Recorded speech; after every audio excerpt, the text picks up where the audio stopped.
কি চাপছে, আমি অনেক ডাকাডাকি করছি, লোকজন আসে নাই। তারপরে থেকে একজন লোক আমাকে প্রাইভেট হাসপাতাল নিয়ে গেছে, চিকিৎসা করছে এবং আমাকে বলছে চিকিৎসার মাধ্যমে যে আমি যদি মামলা করি তাহলে আমাকে চিকিৎসা করবে না। আচ্ছা, আছে নাটোরের বড়াইগ্রাম জোনাইল পার্বণী খ্রিস্টান পল্লীতে। আসলে আমরা জানতে পারলাম যে লোবা লোবা রোজারিও তিনি আহত হয়েছে। আমি সরেজমিনে এখন তার বাসা আছে, দেখেন সরেজমিনে তার বাসা আছে, এখন ব্যান্ডেজ করা আছে। এই জায়গাটা প্রচুর পরিমাণে ক্ষত সৃষ্টি হয়েছে, মানে যেটার বলে বোঝানো যাবে না। মানে আমি ক্ষত চিহ্নটা আপনাদের মাঝে সেটা দেখাবো। তো আজকে আমি এই বিষয়টা আমি তার সাথে সরেজমিনেই কথা বলছি। তো তিনি কোন আসলে ওইভাবে কথা বলতে পারছেন। আপনারা দেখেন এই যে বাম চোখটা একদম প্রায় মানে বন্ধ হয়ে আছে, মানে এ পর্যন্ত কোনো সে তাকাতে পারছে না। তো আসলে তারা খুবই অসহায়। আর একটা কথা আমরা লোকমুখে শুনেছি বা যখন এই একটা ছবি ফেসবুকে আপলোড করা হয়েছিল, তারা এখন খ্রিস্টান সোসাইটির লোক মানে দেশে এবং দেশের বাইরে তারা এখন তার এই দুর্বৃত্তর বিচার চাইছে। আপনাকে আঘাত করছে সেই ব্যক্তিটার নাম কি? রঞ্জন। রঞ্জন রোজারিও। তা আমরা তো জানি যে রঞ্জন রোজারিও এর আগেও নাকি মানে অনেক দুর্বৃত্ত কাজের সাথে জড়িত ছিল। একটা না, আপনার আমি 50টা মামলা নাম দিতে পারবো। 50টা মানুষের মামলা, 50টা লোক তার কাছে খারাপ কিনে না সে ভালো, এটা বিচার আপনার করবেন।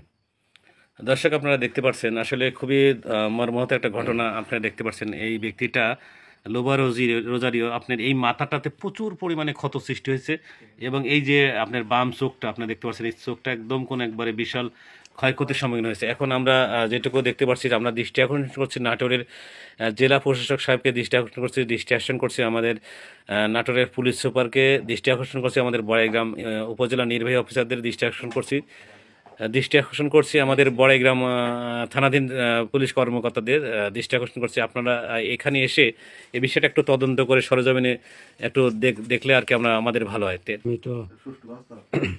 আমি কি বলবো যে ওই গাছ পরে ঠ্যাং ভাঙছে, গাছ নিয়ে উল্টা বিচার দেওয়ার দিকে, মানে আপনাকে আর উল্টা বিচার দেয়।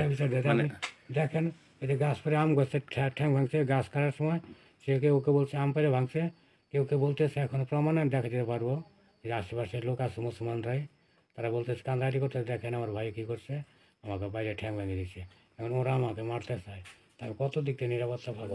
অন্ধকারের মধ্যে অন্ধকারের মধ্যে আপনি কি এর বিচার চাচ্ছেন না? এর বিচার আমাকে মেরে ফেলে দেন। হ্যাঁ, আমাকে মেরে ফেলে দেন।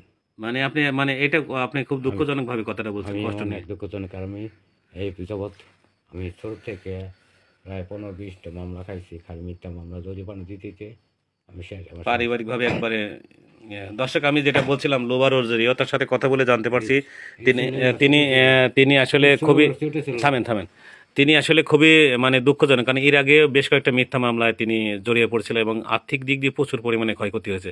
এখন দেখা যাচ্ছে সে মৃত্যু সজায়, তবুও সে মানে খুব দুঃখ করে বলছে যে আসলে আমাকেই মেরে ফেলো, আমি বিচার কি করবো, আমাকে মেরে ফেললে হয়তো আমি শান্তি পাবো, এমন একটা কথা কোন বলছে।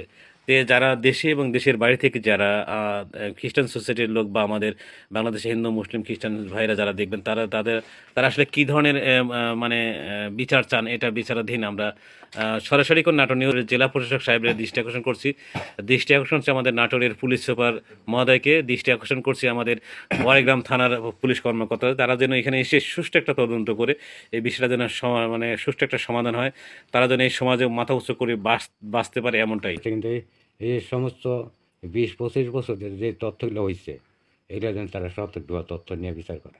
মানে আপনি বলছেন বিগত বছরে যে সেগুলো মিলেই আর কি আপনি যেন সে কারবো নিয়ে গেছে, কে নিয়ে গেছে, কে উদ্ধার করছে, এটা তো কারো বিচার হয় নাই।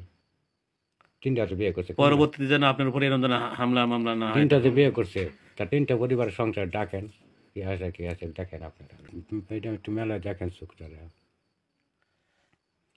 এই হলো অবস্থা। যাই হোক, যারা এই ভিডিওটা দেখবেন একটু শেয়ার করবেন এবং এই সুষ্ঠু বিচারের আপনারা কি ধরনের মোমেন্ট চান বা কি বিচার চান সেটা কমেন্টের মাধ্যমে জানাবেন।